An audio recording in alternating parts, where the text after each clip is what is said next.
بسم الله الرحمن الرحيم. الحمد لله الحميد العليم القائل وما أرسلنا من قبلك من رسول ولا نبي إلا إذا تمنى ألقى الشيطان في أمنيته فينسخ الله ما يلقي الشيطان ثم يحكم الله آياته والله عليم حكيم. Kwa jina la Allah mwingi wa huruma, na muhimidi Allah mwenye sifa na mwenye kusifiwa kwa wingi, mjuzi kabisa. Alisema kwenye kitabu chake kitukufu, sikumtuma kabla yako ewe Muhammad mtume yeyote au nabii yoyote isipokuwa sheitani ana tabia ya kuchafua mafunzo yake na kuchafua mazingira. Lakini Allah tabaraka wa taala, alhamdulillah, huvuta haraka sana uchafu wa sheitani, kisha aya zake anaziweka zinakuwa wazi wazi, zinaeleweka. Lakini sio kwa kila mtu. Kwa watu gani? Utawasikia. Na Allah ni mwenye elimu na hikma kuyafanya yote hayo. Thumma salatu wassalamu ala nabiyi almasumi alkarim man zagha an ta'limihi kana lahu nasibun min qawli alhakim liyaj'ala ma yulqi ash-shaytanu fitnatan lilladhina fi qulubihim marad walqasiyati qulubuhum wa inna adh-dhalimina lafi shiqaqin ba'id wa man amana bihi wa ata'ahu wastama'a ilayhi nalahu nasibun min qawli alhakim وليعلم الذين أوتوا العلم أنه الحق من ربك فيؤمنوا به فتخبت له قلوبهم وإن الله لهادي الذين آمنوا إلى صراط مستقيم. Amma baad, swala na salamu zimwelekee nabii aliyekingwa na makosa, hafanyaji maasi, nabii mkarimu. Watu wako sempuli mbili kwa huyu nabii. Sempuli ya kwanza, watu waliopuuzia mazungumzo yake na mafunzo yake, basi wanaingia kwenye kauli ya Allah tabaraka taala alipowasifia watu ambao shaitani akichafua mazingira na akitaka kuleta shubuhati kwenye maneno manabii. Allah akatuambia watu wako sempuli mbili. Sempuli ya kwanza, kuna watu ambao ule uchafu wa shaitani inakuwa ni fitna kwenye nafsi zao, lakini kina nani? Ni wale ambao roho zao ni ngumu, wale ambao wana maradhi kwenye nafsi zao. Allah tabaraka taala huweka fitna kwenye roho zao kwa yale ambayo shaitani amechafua kwayo. Allah kamalizia akasema, hakika madhalim wao katika ikhtilafu ya mbali, hakika wenye kufanya maasi ni wabishi. Wallah, jikinge sana kufanya maasi, usije kuwa mbishi, unapinga sheria, unapinga hadithi, unapinga Qur'an na maelekezo yake. Lakini kundi la pili, atakayemwamini mtume huyu akamtii na akamsikiza akafuata mafunzo yake, atapata fungo kwenye kauli ya Allah subhanahu wa ta'ala alipowasifia watu ambao wanasikia shubuhati kwenye hadithi sahihi, kwenye maneno ya Allah, kwenye maneno mitume. Waliyalam alladhina utul ilma annahu alhaqqu min rabbik, waliopewa elimu wanajua ni haki kutoka kwa Mola. Fayuminu bihi, hawana stress, wanaamini. Fatukhbita lahu qulubuhum, roho zao ziko na unyenyekevu kabisa. Wa inna Allaha lahadi alladhina amanu ila siratin mustaqim, Allah huwaongoza waumini kwenye njia iliyonyooka. Wa baada ya mukadima wa Islam, katika mapito yangu ya umra, kuna mafunzo mengi nimetoa yenye faida. Kuna hadithi ya Sulaim. Nimesikia kwamba watu hawakuelewa, lakini watu gani? Wanaume wengi miongoni mwao, ndo habari zimenifikia, hazijanifikia kwa wanawake, wanaume wengi. Mmoja ameniuliza swali katika kundi letu la WhatsApp, Durusul Ilmiya. Ni kundi tutakuwa tunatema elimu sana humo sisi na wanafunzi wengine. Akaambia hadithi, nipe faida zake za hadithi ya Sulaim na nini na nini. Sikuona ajabu sana, sababu pumzi yake pale aliuliza wazi kabisa, iko kama anauliza anataka kufaidika. Nikatoa faida nyingi tu pale, alhamdulillah. Lakini kuna mwanafunzi mwingine tumewahi kusoma naye kizungu la Venir, bwana Baru, Allah mhifadhi, akaniandikia naam, ameniandikia akaniambia, bwana, hii video yako imetembea sana, imeleta gumzo. Nikawa nimemjibu, akaniambia basi nipe hadithi iko wapi, sehemu gani? Yani manake jinsi ninavyomuelewa, hao watu wamedhani kama hiyo hadithi si sahihi au haipo kwenye vitabu, ni zile za kutereza kwenye ulimi. Kwa hiyo tunapotoa hadithi tunakuwa tumesoma, wallahi alhamdu wal minna. Lakini kilichoniwekea ajabu ni Asheikhul Kabir Thabit, Allah mhifadhi, ameniuliza kanambia, bana shekhe, tuko kwenye ubishi kwa wanaume au tuko kwenye ubishi kuhusu hadithi. Vipi rafiki yake na mtu anakuwa na rafiki aje? Tumsikie tu yeye mwenyewe ili nisi kama nisimnukulii kinyume au watu wakashangaa wakasema, kuna mtu anaweza kumshakia mtume, kuna mwanaume anaweza kumshakia mtume. Jisikilieni wanaume, jisikilieni wanaume nyewe wenyewe jamani. Assalamu alaikum warahmatullahi wabarakatuh. Vipi Aisha, mwenyewe kwa salama? Sio wallahi, kuna swali lenye hapa nimeulizwa, lakini nimejibu kwa jina venye najua, lakini imepingwa. Kuna video yako umeagiza ya kuzungumza kwamba Salama alikuwa ni rafiki wa Mtume na Mtume kabla jamuo alikuwa analala kwake kailula mchana. Kweli wanazungumza sasa, Mtume kama Mtume analala kailula kwa mwanamke rafiki, na umezungumza hapo umezungumza rafiki, ushasikia kwenye hiyo video umezungumza rafiki, eti sikiliza vizuri rafiki, nikamwambia japokuwa ni rafiki lakini inafanisha ili swali ili lenyesha amezungumza haikuwa rafiki, alikuwa shakuwa mke kabla, ndio alikuwa rafiki. Kila swala lenye Salama alikuwa kimuuliza, ushasikia unasikia sio, anachanganya wana Salama na Sulaim. Maana Salama ndio maarufu, anajulikana sana. Sasa wenyewe hawakusikia vizuri, kani Sulaim ni mwanamke mwingine, sio Salama. Tusikie madarasa jamani, wallahi tusikie madarasa sana. Uchafu wa shaitani anaporusha kwenye mafunzo ya manabii, hautakuwa pamoja nasi, tutakuwa katika kundi la pili la watu ambao waliopewa elimu. Wastame wenye kusikia madarasa. Alikuwa akipata matatizo yote anamwambia Rasulullah, kwa kuwa karibu na Mtume sana lakini baadaye alimalizia kuwa mke, na kama ijashotoza kuwa ameikusanya ameshakuwa mke wa Rasulullah, hajaikusanya bado angaki rafiki. Unasikia Thabit na yeye katika kundi la pili insha Allah. Yana tu kwa Mtume, japokuwa hata sijaelewa wala sijampata Sheikh, lakini Mtume hawezi kufanya maasi. Kwa sababu gani? Mtume ni maasum, sio tu tunajua hivyo, Mtume ni maasum, amekingwa na maasi. Malizia Thabit. Ndio mimi nimejibu hivyo, lakini wamekazana wamekutania, lakini imeshindikana. Nimekubaliana matokeo yao, nimeona wewe hapa katikati nieleweshe hizi jasho kweli zilikusanywa bado iko rafiki au ni mke wa Rasulullah? Maana mnamshakia Mtume na Mtume mnamzania vibaya. Subhanallah, subhanallah, subhanallah.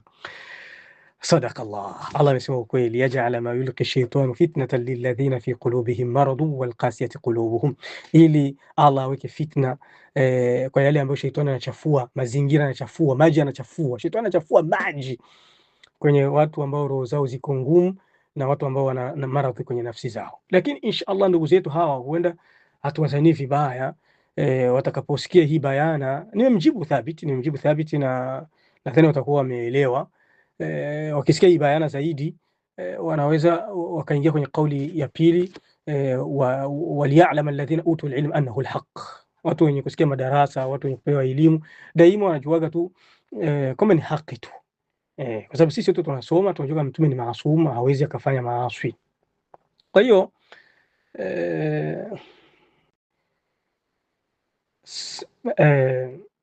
kitu ambacho kimenisababisha nijibu ni kwa wajibu tayari, kila mtu kwa mjibu kivyake.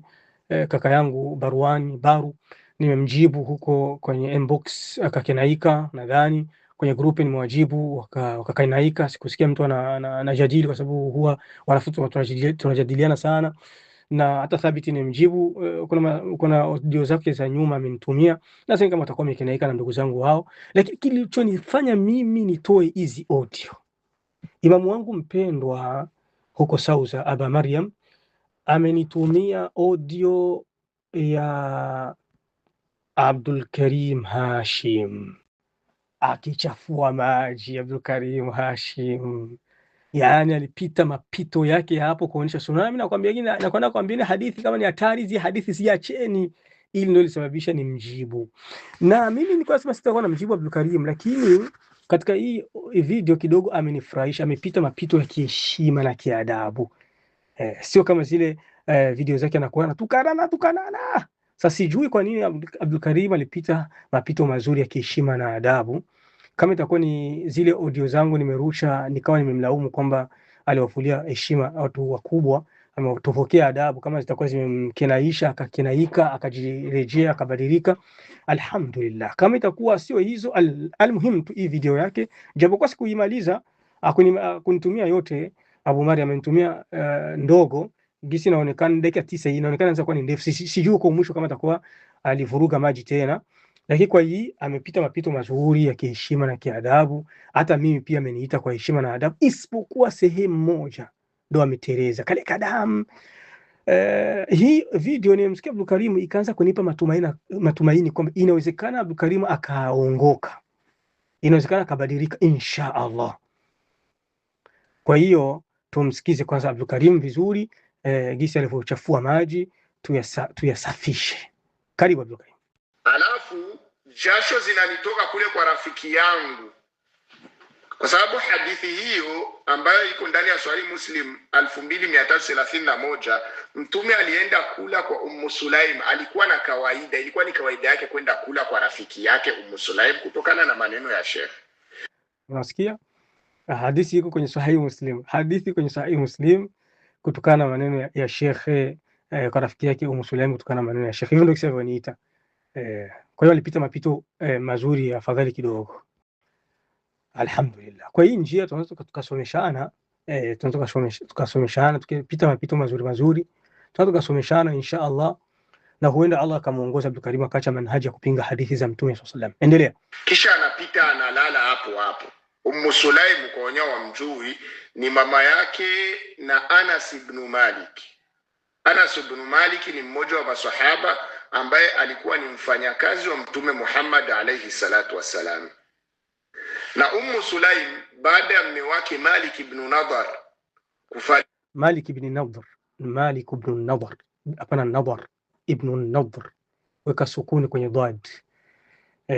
Hilo ni kosa sio kubwa sana, mtu anaweza kalifanya ile kosa la kuita jina vibaya, lakini kuna wakati linatokana na mtu katika kujisomesha vitabu, kujisomesha mwenyewe. Kuna wakati ile kosa la hivi, makosa kama haya yanakuwepo mengi. Kwa Abdul Karim tunaona kama anakuwa na juhudi ya kusoma vitabu, angetafuta lakini mwalimu wa kumsomesha atakuwa ni vizuri zaidi, kwa sababu chambo cha Sheikh Al-Fauzan anasema kwamba mtu mmoja amejisomesha vitabu akaona ile hadithi ya kwamba habatu sauda, mbegu nyeusi ni dawa ya macho. Sasa chapa yake kitabu sasa anajisomesha na mwalimu, ikawa kuna kosa pale, kuna kanukta kingine kamewekwa pale, ikawa ni hayatu sauda. Haya katika lugha ya Kiarabu ni nyoka nyeusi.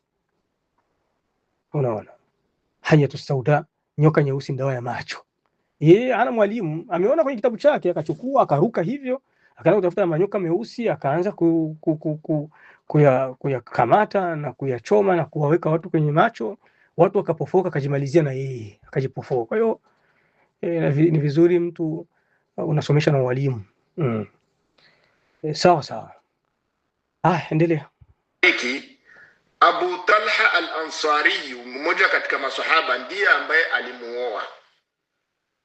Historia ndio inazungumza hivyo. Kwa hiyo mme alikuwepo, Abu Talha al-Ansari alikuwa na mme. Ummu Sulaim alikuwa na mme wake, sawa, alikuwepo mme hapo, sipasahau, ni muhimu sana. Mtume anaenda kulala, hakulala kwa wake zake, anaenda kulala kwa mwanamke ambaye ni rafiki yake sana. Leo wewe binadamu ukivifanya itaitwa ni hawara wako, itakuwa ni hawara. Aje unaenda kulala kwa nani? Kwa iko na mme wake, atakuwa ni hawara aje na iko na mme wake. Ingekuwa ni mwanamke singomaza au wale wanataka shangazi, hapo sawa. Leo ni mepesi, si tukivifanya itaitwa ni hawara wako, unaenda kulala aje kule.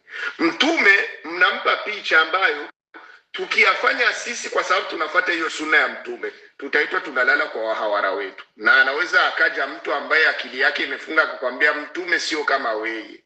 Hapa penye ameanza kuchafua maji hapa, ameteleza hapa. Mtu ambaye akili yake imefungwa, Mtume sio kama wewe. Sasa Mtume ni kama wewe, Mtume kama wewe, atqan nas, mcha Mungu kuliko watu wote. Ana sayyidu waladi Adam wala fakhr, yeye ndio mtukufu kuliko watoto wa Adam wote, mtukufu kuliko hata baba yetu Adam. Ni kama wewe kweli, Mtume ni kama wewe, Abdul Karim kweli. Unataka kufuata sunna za Mtume, unataka kufuata sunna ya Mtume ya kwenda kulala kwa rafiki yako mwanamke. Kwani sunna zote za Mtume zinafuatwa? kuna sunna makhsus kwa Mtume Abdul Karim. Wake zaidi ya 4 sasa tuone. Tapigwa mawe Sheikh. Hiyo ni haswa kwa Mtume sallallahu alaihi wasallam. Bali kwenye Qur'ani Allah Tabaraka wa Taala alihakikisha kwenye baadhi ya aya kwamba kuna mambo haswa kwa Mtume. Fungua suratu Al-Ahzab aya 50. Baada ya kukata maneno alimwambia je Mtume sallallahu alaihi wasallam, wa imra'atan mu'minatan in wahabat nafsaha linnabiy in arada an-nabiy an yastankihaha khalisatan laka min duni al-mu'minin. Mwanamke akijitoa kaambia Mtume nioe, Mtume ni ruhusa kumchukua yule mwanamke na kumuoa bila hata ya mahari. Wewe unaruhusiwa kumuoa mwanamke bila mahari? Haijuzu Sheikh, unapata dhambi. Kwa hiyo sio kila kitu cha Mtume alifanya sisi tunafanya. Kuna mambo ambayo ni mahsusi kwa Mtume sallallahu alaihi wasallam. Sasa kama Mtume sio kama mimi, evite kumzulia Mtume mambo ambayo haiwezekani hayafanye, kwa sababu akiyafanya nitachukulia kama ni sunna na mimi yafanye. Wanawake zaidi ya 4 uchukulie kama ni sunna. Mtume alifanya. Mwanamke bila mahari Mtume alifanya. Walimzulia Mtume. Wewe mwenyewe unasoma hadithi kwenye Sahih Muslim, watamzulia Mtume aje tena? Najua kama hukubali hadithi. Lakini inshallah Allah kujalie ukubali, kwa sababu katika hii video yako naona umetoa hadithi kwa jitetea kwa hadithi. Sina kuaje. Kuna hadithi unazikubali na zingine usikubali. Tutaweka ushahidi hapa. Lakini malizia. Kisha akalala. Ikafikia kwa sababu ni periodi ya jasho ikamtoka nyingi. Sulaimu ambaye Swadiza ni rafiki yake anachukua ile jasho anaiweka mparfumu. Mtume akaamka, alipoamka akamwambia bwana Sulaimu, uko unafanya nini? Sulaimu akamwambia kutokana na historia ya hadithi, narju barakatahu lisbiyanina, kupitia hii jasho. Unaona? Hapo ndo penye imeishia hii video dakika 9. Inaonekana kama alikuwa hajamaliza, lakini Imam Aba Maryam jazahullahu khair inaonekana amenifupizia ile video, sio ndefu sana nikakosa muda wa kujibu. Amenukutu sehemu ya shubuha. Kwa kifupi, wanaume ndio wanabisha hii hadithi, lakini sijasikia wanawake sababu wanawake mara nyingi wanafuta kama darasa, wana neno, hawana tatizo. Alhamdulillah, wao wanajua tu bwana, kama ni Mtume alifanya hivi. Mtume si maasum tu. Anasema ananukuu Ibn Hajar kwenye Fathul Bari katika tafsiri ya hadithi, bal kana an-nabiy sallallahu alayhi wasallam ma'suman yamliku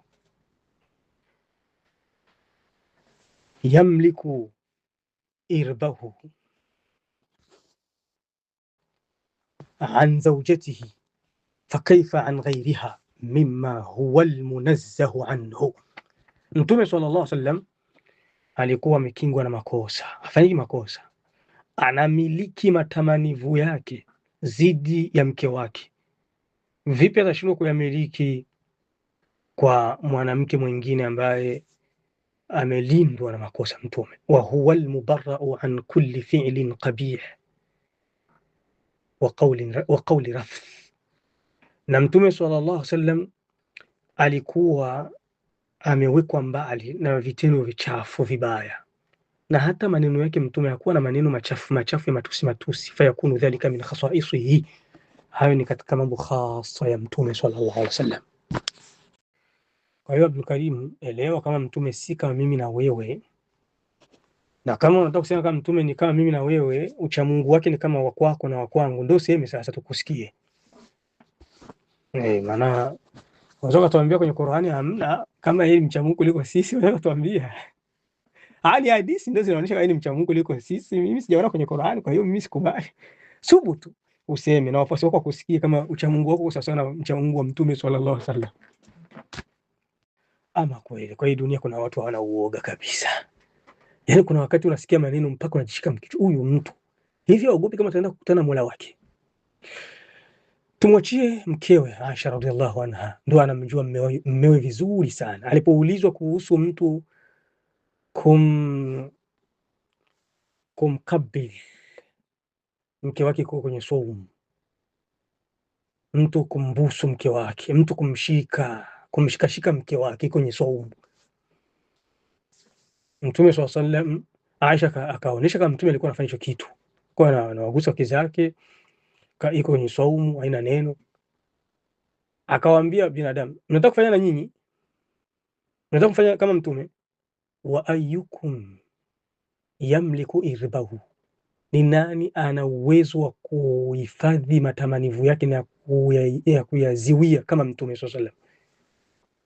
Hamna. Aisha anamwambia alikuwa anajua kujiziwia kwenye matamanivu, sio kama mimi na wewe. Kwa hiyo huyu ni mtume Muhammad sallallahu alaihi wasallam, ni maasum, hafanyi maasi. Na mbona sio kwa huyu tu Ummu Sulaim, mpaka hata wengine. Ummu Haram alikuwa anaingia kwake mtume sallallahu alaihi wasallam, bali Imamu al-Bukhari anaandika hadithi, anaandika Imamu al-Bukhari hadithi, anasema waja'ala tufli ra'sahu, alikuwa anaingia kwa Ummu Haram, analala hapo kailula. Ummu Haram kuna wakati anamchagua hata chawa, anamchagua kwenye kichwa chake. Tena Ummu Haram pia na yeye ni dada yake na Ummu Sulaim, ni mkubwa na mdogo. Sasa mbona tuchanganya? Unakubali na wewe kama ni hivyo kweli? Nakubali mimi, ni hadithi zimeandika katika, tena sio kama kisa Abdul Ghani amesema iko kwenye Sahih Muslim tu na kwenye Sahih Bukhari, yani hadithi muttafaqun alayhi, imekubali, yani hadithi ina nguvu kweli, ziko daraja za juu kabisa. Mwenye kuzipinga na stahili kurushiwa mawe, hasina shaka. Anasema al-Imam al-Bukhari, kana Rasulullah sallallahu alayhi wasallam idha dhahaba ila Quba'in yadkhulu ala Ummi Haram binti Milhan. Mtume alikuwa akienda Quba, alikuwa anaingia kwenye nyumba Ummu Haram binti Milhan, fatut'imuhu wa kanat tahta Ubadah ibn Samit, anampa chakula. Alikuwa chini ya Ubadah ibn Samit, maana yake alikuwa ni mke wa Ubadah ibn Samit. Alikuwa na mume wake. Ummu Sulaim alikuwa na mume wake Abu Talha kama kisi ulivyosema, na Ummu Haram alikuwa na mume wake. Wote walikuwa na wanawake, wako na waume zao. Fadakhala yawman fa'at'amatuhu, siku moja ameingia kwa Ummu Haram akampa chakula. Fanama Rasulullah sallallahu alaihi wasallam thumma istayqadha yadhhak. Na katika riwaya nyingine asema akaingia Mtume sallallahu alaihi wasallam kwa Ummu Haram akampa chakula, Mtume akalala. Katika riwaya nyingine akawa anamchanua Mtume au anamchagua. Thumma istayqadha yadhhak, kisha Mtume akaamka na cheka. Qalat faqultu ma yudhikuka ya Rasulullah, kitu gani kinakuchekesha Mtume? Faqala nasun min ummati uridu alayya ghuzatan fi sabilillah, nimelala nikaletiwa katika usingizi watu katika umati wangu wataenda kupigana jihadi fi sabilillah, watapanda bahari. Wakati wa jihadi za hicho kipindi walikuwa wapandi bahari, watapanda bahari. Ndio kundi la kwanza, jeshi la kwanza la Kiislamu litaenda kupigana livuke bahari. Hadithi ni ndefu, tukate ili audio sio ndefu sana. Mtume akawasifia akasema mulukan ala al-asira, watakuwa ni wafalme. Ummu Haram akamwambia Mtume sallallahu alayhi wasallam, ud'u Allah an yaj'alani minhum, niombe dua niwe miongoni mwao. Mtume akamwombea dua, akamwambia utakuwa miongoni mwao. Kisha akalala tena, akaamka tena akasema kundi lingine la pili watapanda pia bahari. Ummu Sulaima akamwambia Mtume niombe niwe miongoni mwao. Mtume akamwambia anti min al-awwalin, wewe kwenye kundi la kwanza, huko katika kundi la kwanza. Na ilitokea hivyo. Ummu Sulaim baada ya Mtume kufa, wakati wa Uthman bin Affan radhiallahu anhu, Muawiya akamwomba idhini wavuke bahari kwenda kupigana na makafiri nje ya bahari, kwenye nchi za baada ya bahari. Uthman akamuidhinisha. Muawiya akamwomba idhini Umar anakataa kama haifai watu kuvuka bahari, lakini alipomwomba Uthman akamkazania, Uthman akampa idhini, wakaenda kupigana huko. Walipoenda kupigana, Ummu Haram akawa miongoni mwa hilo jeshi na akafa katika hilo jeshi. Jeshi la pili ilikuwa na wakati wa Yazid. Ummu Haram akawa shakufa. Na hii hadithi inaonyesha muujiza wa Mtume sallallahu alaihi wasallam. Alimwambia Ummu Haram, wewe kwenye kundi la kwanza Hii inaonyesha kama hadithi za mtume ni wahi, anazungumza maneno kutoka kwa Allah. Aliposema Haramu huko miongoni mwao kundi la pili, lakini kundi la kwanza, lakini kundi la pili akamkatalia kwa sababu ni wahi. Allah shamwambia hatakuwa kwenye kundi la pili, atashakufa. Kwa hiyo tujaribu kutoa kusafisha maji ambayo sheitani huwa anachafua maneno ya manabii kama kitu tulivyotangulia. Hatumwiti Abdul Karim kama ni sheitani, tunamtarajia Abdul Karim aongoke, aache mwenendo wake. Katika hii video yangu nimeanza kutaraji kwamba inawezekana watu wakimzungumzisha Abdul Karim kwa uzuri na kwa hoja anaweza kabadilika insha Allah. Ni kaka yetu, tumeishi naye, hatumtamanii wala hatofurahia sisi.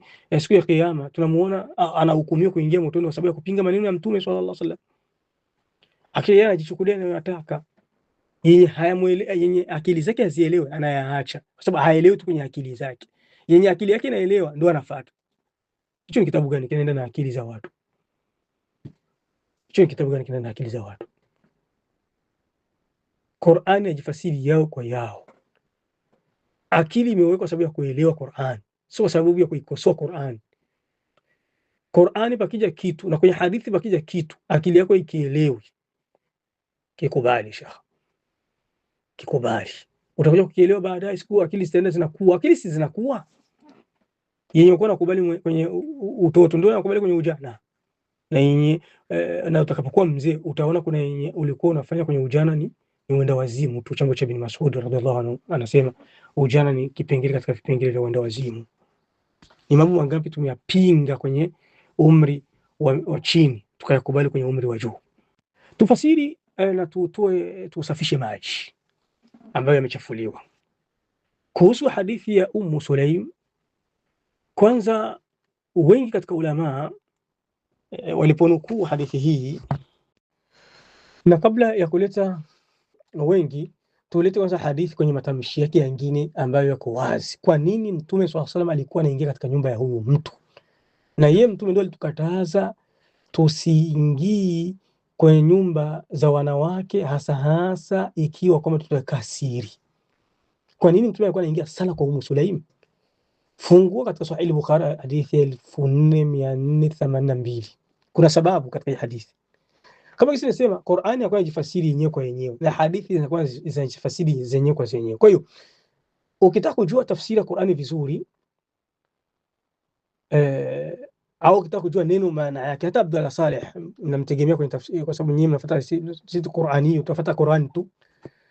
Mkitafuta tafsiri ya Qur'ani, hiyo ni Abdullah Saleh ya Kiswahili, hiyo ni ya Kifaransa, hiyo ni Kiingereza, kuna maneno huwa wanakuwa nayafasiri kwa kujisaidia kwenye tafsiri za elimu, tafsiri za ulama. Sababu ukikataa wala tu Qur'an tu, kuna mambo mengine huwezi kuyafasiri.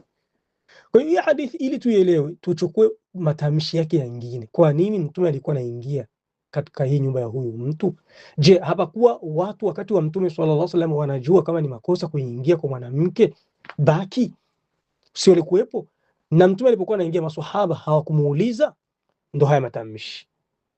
Anas mwenyewe ambaye ni mtoto wa Sulaim, ambaye Haram ni ndugu wa mama yake, anaweza kuwa ni mama yake mkubwa au mama yake mdogo, anajisemea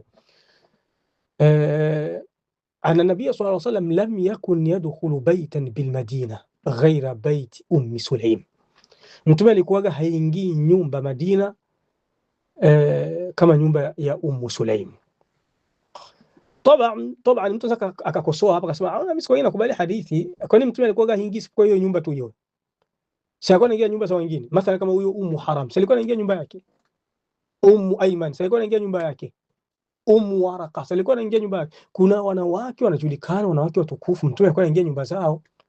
Lakini hii nyumba ya Sulaim alikuwa anaingia sana, ndio maana yake. Ili mtu hadithi zinakungana, alikuwa anaingia sana hii illa ala azwajihi. Alikuwa yani nyumba zinakuwa naingia sana, nyumba ya Sulaim na nyumbani kwake kwa wake zake. Maswahaba wakumuacha kwa sababu wanajua yeye ndio alituambia sallallahu alaihi wasallam, alitufundisha kwamba la tadkhulu ala almughayyabat, msiingie kwenye nyumba za wanawake ambao waume zao hawako. Mke wake amesafiri ukaingia kumtembelea huko peke yako, Na sehemu nyingine Mtume akasema sallallahu alaihi wasallam, la yakhluwanna ar-rajulu bimra'a, mtu hatokuwa siri na mwanamke isipokuwa shetani atakuwa na watoto wao. Ndio tufundisha hivi. Faqila lahu, maswahaba kamuuliza, wao tufundisha inakuwa vipi? Faqala inni arhamuha kutila akhuha ma'i. Mtume akasema sababu mimi kuingia kwa huyu mwanamke sana, namhurumia kaka yake aliuliwa pamoja nami. Na ndio maana Imam Bukhari akaweka katika hii hadithi mlango akauita hivi, babu fadli man jahaza ghaziyan au khalafahu bi khair, mlango wa fadhila za mwenye kuandaa jeshi na atakaye baki kwa kheri kwenye familia. Kwa hiyo Mtume sallallahu alaihi wasallam alimtuma kaka yake na Ummu Sulaim vitani, naye ni Haram ibn Milhan. Alipoenda vitani akauliwa. Sasa huyu Ummu Sulaim alikuwa ni yani anampenda kaka yake sana, alikuwa ni wakaribu sana kaka yake, ilikuwa kaka yake ni kipenzi. Kuna watu wanakuwa hivyo. Ndio Mtume sallallahu alaihi wasallam kutoa ile huzuni au kuipunguza, akajiweka nafasi ya kaka yake na yule Ummu Sulaim, akaenda kumtembelea kwa kumwondoleshea huzuni. Kuna baadhi ya ulama wanasema huyu Ummu Sulaim hakuwa ni rafiki yake na Mtume, alikuwa ni mama yake mdogo, alikuwa ni mama yake mdogo. Kuna baadhi ya ulama wanasema alikuwa ni mama yake mdogo, kwa sababu kaka yake mwenyewe wa huyu Ummu Sulaim alikuwa ni mjomba kwa Mtume sallallahu alaihi wasallam. Anas bin Malik ambaye ndiye mtoto wa Ummu Sulaim anajinukulia mwenyewe, anasema anna Nabii sallallahu alaihi wasallam ba'atha khalahu Haraman akha Ummi Sulaim fi 70 ila Bani Amir. Mtume sallallahu alaihi wasallam aliwahi kumtuma mjomba wake Haram ibn Milhan, kaka yake na Ummu Sulaim, walikuwa watu 70 kwenda kupambana. Kwa hiyo wakasema huyu ni mamake mdogo, na mtu kuingia kwa mamake mdogo akamkamua jasho akamchuta jasho si jambo la kawaida. Na ndivyo gisi walivyofasiri wengi katika ulama kwamba huyu Ummu Sulaim alikuwa ni mama yake mdogo, kwa sababu Mtume hawezi kuingia kwa mwanamke baki akamchota jasho. Wengi katika ulama wanasema hivyo, ningenukuu maneno yao wakina Ibn Abdul Barr, wakina Ibn Jauzi mpaka Ibn Jauzi anasema kanat Ummu Sulaim ukhta Aminata binti Wahb ummi Rasulillah sallallahu alaihi wasallam. Alikuwa Ummu Sulaim ni dada yake na Amina mama yake na Mtume kwa kunyonya. Lakini hii kauli ukichunguza vizuri kwa insafu na uadilifu na utulivu na wakati mrefu na kusoma bila ya haraka, utakutana hakuna ushahidi wa wazi kwamba alikuwa ni mama yake mdogo. Sababu mtu anaweza kusema sasa unatuchanganyia nini sasa? Ungesema tu mama yake mdogo kwani unasema rafiki yake? Sio tuchanganya sisi. Ukichunguza vizuri huyu Ummu Sulaim hakuwa mama yake mdogo, bali kama Anas alimuita Haram ni mjomba wake na Mtume sallallahu alaihi wasallam, ambaye ni kaka yake na Ummu Sulaim, ni kule kujiazima neno kama gisi ilivyo mjini. Mtu anaweza kujiazima neno ukamwita mtu dada na sio dada yako. Bali zaidi ya hapo tunawaona watu uswahilini, mtoto kama ni wa mjomba au mama mdogo mama mkubwa, kama sikusahau, uswahilini wanamuita ni dada. Ukimwambia uso dada hivi na wanakataa, mpaka mimi nikutana mtu mmoja akavimba kabisa akakataa. Mambo ya Kiarabu hayo, ndio maana wazaga watoto virofa Waarabu. Hapana, sio mambo ya Kiarabu, mambo ya dini. Kama kisi Allah alivyomhalalishia Mtume sallallahu alaihi wasallam kwenye suratu Al-Ahzab, akamwambia Mtume, inna ahlalna lak azwajaka allati ataita ujurahun, ni halali wake zako ambao uliwapa mahari, wama malakat yaminuka, na ni halali wanawake ambao na vijakazi, mimma afa Allahu alaik, wala ambao Allah tabaraka taala alikupa ngawira, wa banati ammika, ukitaka kuoa mabinti wa baba zako wakubwa, baba zako wadogo, wa banati ammatika, ukitaka kuoa mabinti wa shangazi zako, wa banati khalika, ukitaka kuoa mabinti wa jomba zako, wa banati khalatika, ukitaka kuoa mabinti mama zako wadogo, mama zako wakubwa, yote halali, yote halali. Lakini Uswahilini wanamuita ni dada na wanakataa kabisa. Kwa hiyo ni jambo la kawaida kumwita mtu ni baba yako na si baba yako, kwa heshima tu na adabu. Kumwita mtu ni mama yako na si mama yako, kwa heshima na adabu na taadhima. Kwa hiyo huyu ummu au haram, kama hadithi itakuwa ilimuita ni mjomba wake na mtume, ni heshima tu. Heshima gani? Alikuwa ni mkubwa kuliko mtume sallallahu alaihi wasallam. Heshima ilitoka ni hapa, bibi yake na mtume Muhammad sallallahu alaihi wasallam anaitwa Salma bintu Amri ibn Zaid ibn Labid ibn Khirash ibn Amir ibn Ghanam ibn Adi ibn Najjar. Kwa hiyo bibi yake na mtume ambaye ni mama yake na Abdul Muttalib alikuwa katika kabila la Al-Najjar ibn Adi ibn Najjar. Hili ni kabila la mtume, afwan, hili ni kabila la Madina la Ansar. Na huyu Ummu Sulaim na Ummu Haram ni mabanat bintu Milhan ibn Khalid ibn Zaid ibn Haram ibn Jundub ibn Amir, kutoka kwa Amir, kutania kwa Amir katika kabila la Najjar. Kwa hiyo hawa wanawake wawili, Ummu Haram na Ummu Sulaim na Haram, ni ndugu wa mama au wa bibi wa mtume sallallahu alaihi wasallam. Maanake ni wajomba. Wanasemaga kwamba kabila la Bani Najjar ni wajomba zake na mtume sallallahu alaihi wasallam. Kabila lote ni wajomba zake na mtume sallallahu alaihi wasallam. Kwa kila mtu ambaye yuko katika ile kabila ni mjomba wake wa mtume sallallahu alaihi wasallam. Lakini ni ule ujomba wa kujiazima neno, kama kisa nasemaga hata nyumbani, sijui Warega ni wajomba zao na watu gani, sijui Wabangu ni watani wa watu gani, vitu kama hivyo kwenye kabila. Ndo akawa anaitwa hivyo kwa njia kama hizo. Lakini ukichunguza vizuri, huyu mama udogo wa hivi hau muharamishi mtu au haumfanyi mtu awe maharamu wako. Wanakutania kwa babu wangapi? Kwanza Salma ndo bibi yake ya mtume, kisha anakuja Amr, kisha anakuja Zaid, kisha anakuja Labid, kisha anakuja Kharash, Amir. Na huyu Ummu Sulaim anakuja Milhan, Khalid, Zaid, Haram, Jundub, Amir. Yani babu watano au wasita au wasaba. Mtu kama wewe uko maharimu wako, ambaye ni maharimu wako hauruhusiwi kumuoa, ni mtu ambaye mnachangia baba na mama, au mnachangia baba tu, au mnachangia mama tu. Lakini ikiwa mama zenu mbalimbali, mnaoana.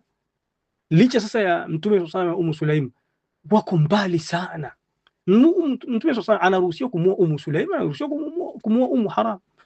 Kwa sahih hawakuwa ni wajomba zake na mtume sallallahu alaihi wasallam au mama zake wadogo wa mtume sallallahu alaihi wasallam, isipokuwa ni kwa njia ya kujiazima neno. Kwa hiyo kama ni hivyo, basi tatizo lingaliki vile vile. Inakuaje mtume anatukataza mambo yanafanya? Tunarudi tunasema hilo ni jambo hasa kwa mtume sallallahu alaihi wasallam, na hii familia ilikuwa kwa mtume sallallahu alaihi wasallam ni kama ndugu. Unaona, ni kama ndugu kabisa. Abdul Karim mwenyewe alisema kwamba Ummu Sulaim alimpaga kijana wake Anas mtume sallallahu alaihi wasallam amlee. Ni kama jinsi ilivyokuwa nyumbani pale kwa wazee wa zamani, anamlea mtoto pale, ule mtoto anafanya kuwa ni mtu wa nyumbani, anafanya kuwa ni dada. Sema tu huyu ulimwengu wa leo wa TV umeshaharibisha akhlaq na tabia njema. Mtu ambaye si ndugu yenu mmeshamjua mapema sana, mmeshampangua kwenye urithi ya yumu. Lakini zamani sikuwa hivyo. Watu wanajua kama huyu ni mkubwa wetu au huyu ni mdogo wa baba, mpaka wanapokuwa watu wakubwa wanamheshimu ni baba, mdogo wake na baba. Kumbe tu ni rafiki tu, walikokutana wakapendana. Wazee wa zamani kwa heshima na adabu, ndio maana walipata baraka. Leo sasa njoo ulimwengu wa TV uone vituko na majanga. Kwa hiyo huyo hakuwa ni mahram wa Mtume SAW. Ndio maana al-Imam Dimyati ananukuu Ibn Hajar kwenye Fathu al-Bari 249 kwenye juzuu ya 14, anasema dhahila kullu man za'ama anna umma haram ihda khalati an-nabi min ar-radaa sallallahu alayhi wasallam min ar-radaa au min an-nasab wa kullu man athbata laha khuula taqtadi mahramiyya لأن أمهاته من النسب واللاتي أرضعنه معلومات ليس فيهن أحد من الأنصار البتة. walikosea au wametereza au wamesahau. Wana kisi ulama wanakuwa wanatumia matamshi ya adabu katika kukosoana. Sikiliza, wamesahau wote ambao wamedai kwamba Ummu Haram na Ummu Sulaim ni mmoja katika mama zake wadogo na Mtume, upande wa kunyonya au upande wa ukoo, wamekosea. Na kila mtu anasema kama ni maharimu yake alikosea au alipinda kidogo au alitereza, kwa sababu waliomnyonyesha Mtume sallallahu alaihi wasallam wanajulikana. Hamna hata mmoja katika wanawake wa Madina alimnyonyesha Mtume sallallahu alaihi wasallam siwa Abdul Muttalib wa hiya Salma, isipokuwa mama yake na Abdul Muttalib ambaye ni Salma, tumesema ukoo wake mpaka babu zake. Kwa nini nimesema kwamba hii familia ilikuwa kama tu imeshakuwa ni ndugu zake Mtume sallallahu alaihi wasallam? Ni kwa sababu tayari akoshampa mtoto wake, anaishi naye Mtume sallallahu alaihi wasallam. Kwa hiyo atakuja kumtembelea sana Mtume. Ummu Sulaim atakuja kumtembelea, ataingia kwa Mtume sallallahu alaihi wasallam, atamuona mtoto wake, atakaa na mtoto wake, atampa na saa na nini na kadhalika na Mtume sallallahu alaihi wasallam ataenda kwa Ummu Sulaim, atamuona, atamtembelea ili amfikishie habari za mtoto wake na kadhalika pia tena kumpa pole Ummu Sulaim. Na alikuwa anaingia hata kwa Ummu Haram ambaye ni mkubwa na mdogo, alikuwa ni nyumba moja kubwa, wanaishi kwa pamoja. Kwa hiyo Mtume alikuwa anaingia nyumba sana, upande wa huku ni Sulaim, upande mwingine ni Ummu Haram, anatembelea sana kule katika kuwatoa huzuni ya kaka yao, na tayari washakuwa kama familia, washakuwa kama ndugu. Kwa sababu tunaweza kusema sasa hakuna wanawake wengine walifiliwa wakahuzunika wako, lakini tayari hawa sio tena watu wa kawaida. Kwa hiyo Mtume alitukataza tusisingie kwa wanawake ambapo tukaikaa siri. Inakuwa vipi? Nani alikwambia kama kwenye hadithi walikuwa wako siri? Nani alikwambia? Katika hadithi ipo tu kwamba alimchota jasho, lakini hakukaa siri. Hamna hiyo katika hadithi. Ilete hiyo hadithi kama weka siri. Kwa kifupi, hadithi inataka kutupa nafasi ile ada ambayo tuko nayo nyumbani, kinyume na ada ambayo iko Arabuni, kwamba kuna wakati unakuwa na jirani zako, kuna wakati mnakuwa na watu ambao wameshakuwa kama ndugu vile, unaingia kwao, wanaingia kwao kama kawaida. Na Ibn Hajar ametoa hii faida katika hii hadithi. Hii faida amezungumza katika hii hadithi, akasema waqad indafa ila al-illati al-madhkura kaun Anas khadimu an-nabi, kaunu أنس خادم النبي صلى الله عليه وسلم، وقد جرت العادة بمخالطة المخدوم خادمه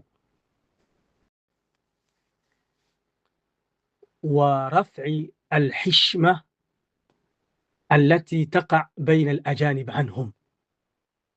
Pamoja na kuwa Mtume sallallahu alaihi wasallam ni mambo khaswa kwake, kuna mambo ambayo ni khaswa kwake, watu wengine hawaruhusiwi kufanya, kama hili la Mtume sallallahu alaihi wasallam mwanamke baki kumchota jasho, kuoa wanawake zaidi ya 4, kumuoa mwanamke bila mahari, na wengine mengi ambayo ni hasa kwa Mtume sallallahu alaihi wasallam yanajulikana. Linaongezwa tena kwa ila nyingine. Kwanza, Anas ni mtumishi wa Mtume sallallahu alaihi wasallam, Anas ambaye ni mtoto wa Ummu Sulaim, na ada ya wanadamu imetembea na imezagaa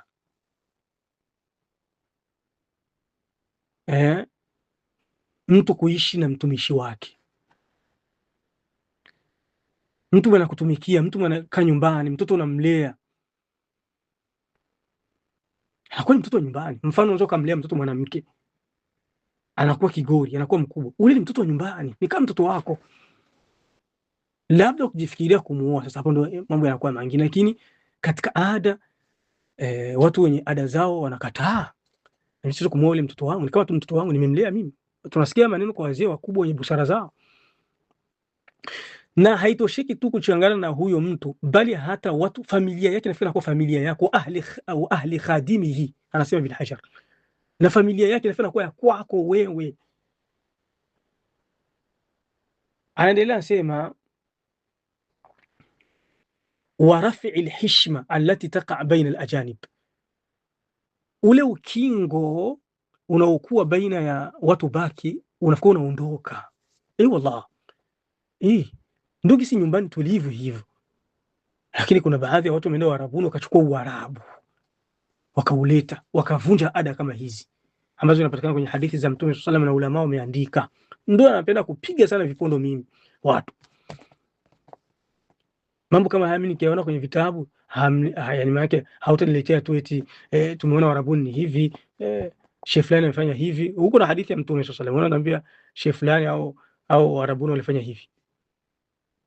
Kwa hiyo kuna watu washakuwa ndugu zenu, ndugu zangu.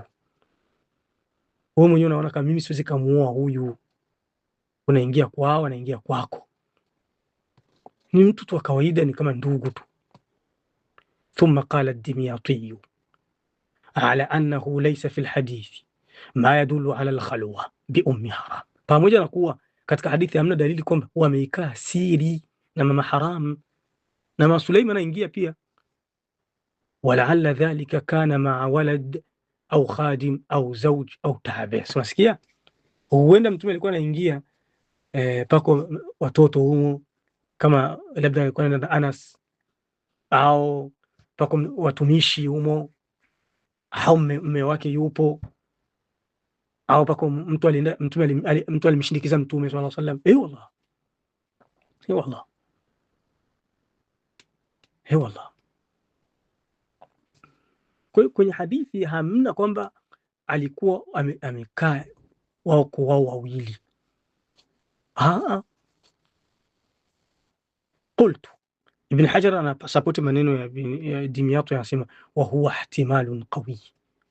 Hii tafsiri ya Dimyati ina nguvu, lakinahu la yadfa'u al-ishkal min aslihi.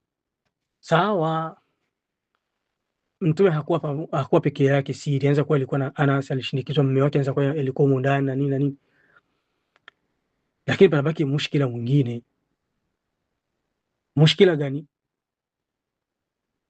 Libaqa'i almulamasa fi tafliyati ar-ra's wa kadha an-nawm fi al-hijr. Sasa huyu mwanamke bona alimchagua mtume chawa na si maharimu, na alimgusa, yani makosa kumgusa mwanamke baki.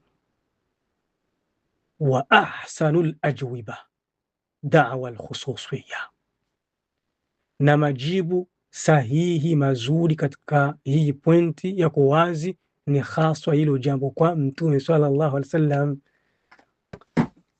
So kama wewe ndugu yangu hapo ukishika tu na mwanamke sehemu kama hizo takatifu, wewe mwanamke anakushika kwenye kichwa, yanaamka yololala. Mtume sio hivyo. Chambo cha Aisha, alikuwa na hifadhi matamanio yake, mke wake ndio amsifu.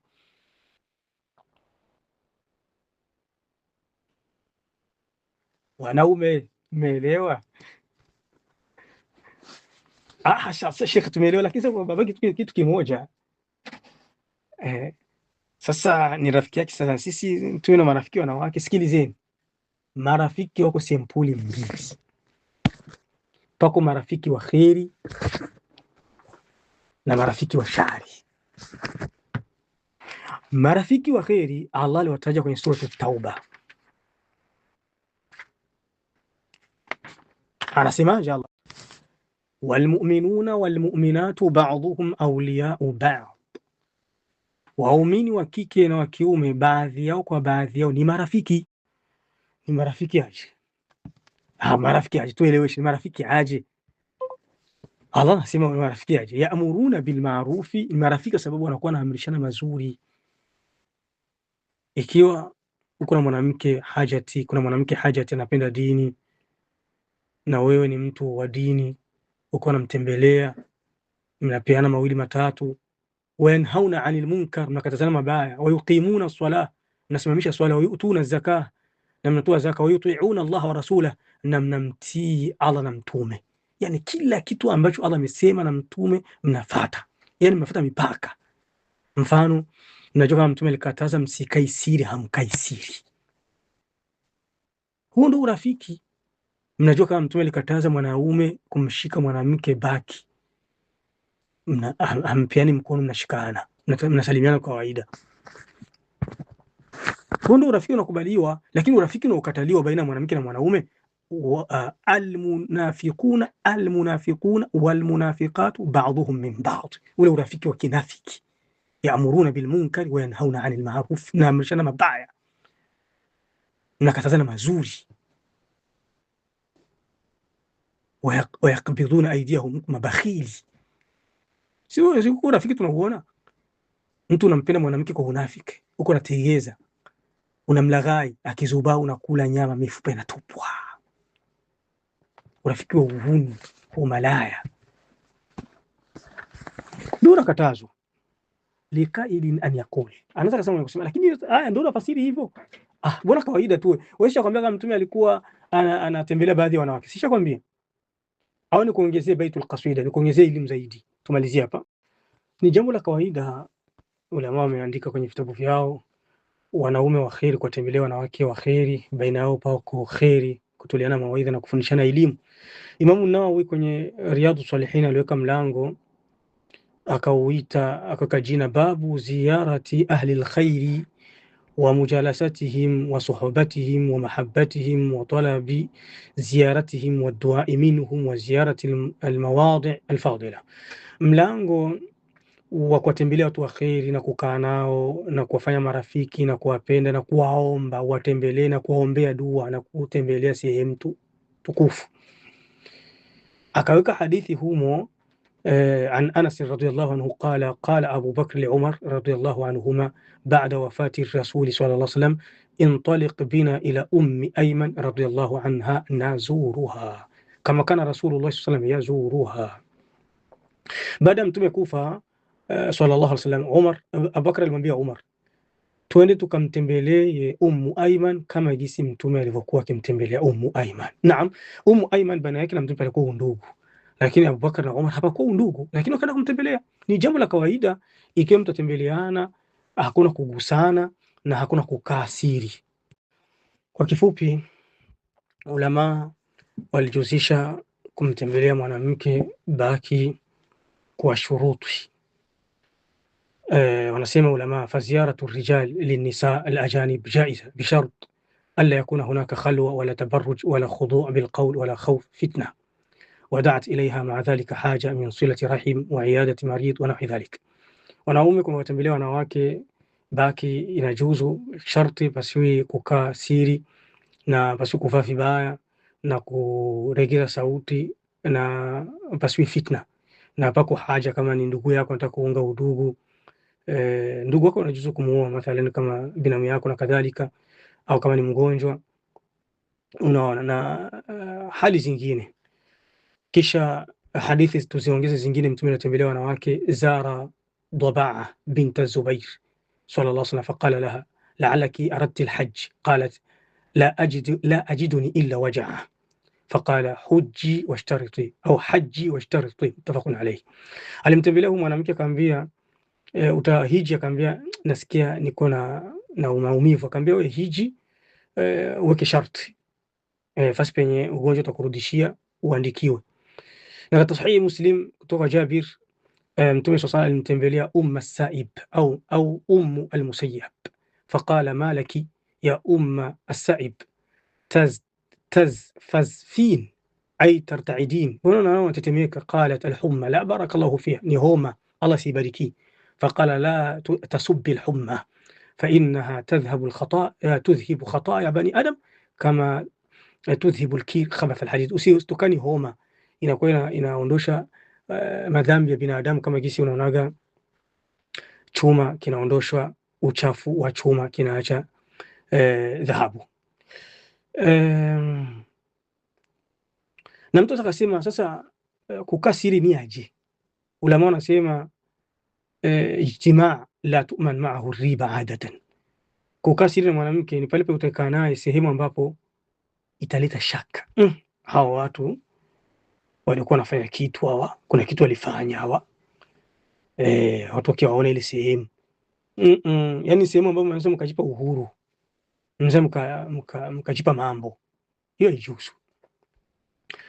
Na kuna hadithi kwenye Sahih Muslim, Mtume anasema sallallahu alayhi wasallam, la yadkhulanna rajulun ba'da yawmi hadha ala mughayyaba illa wa ma'ahu rajulun aw ithnani, asisubutu mtu kuingia kwa mwanamke ambaye mume wake amesafiri isipokuwa labda wakiwa wawili au watatu.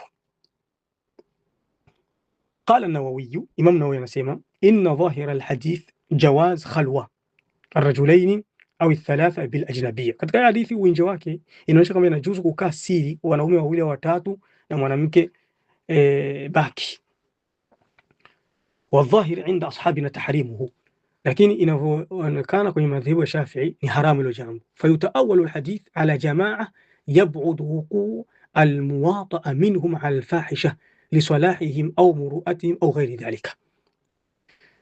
Lakini hadithi iko na nafasi ya kwamba iwe ni wanaume wa cha Mungu. Tumesikia ile sharti nikwambia, iwe ni wanaume wa cha Mungu wanaruhusiwa hilo jambo. Wale wanaume ambao uchamungu wao na utu wao unaonesha kwamba haiwezekani wakubaliane kupiga selection. Na katika Sahih Muslim ningenukuu, lakini dakika zimenishia na audio imekuwa ndefu.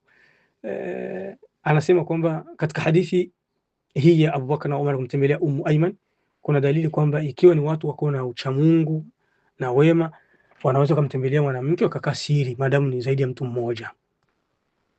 Wallahu aalam. Niko na mambo mengi ya kusema lakini natosha hiyo. Wallahu aalam.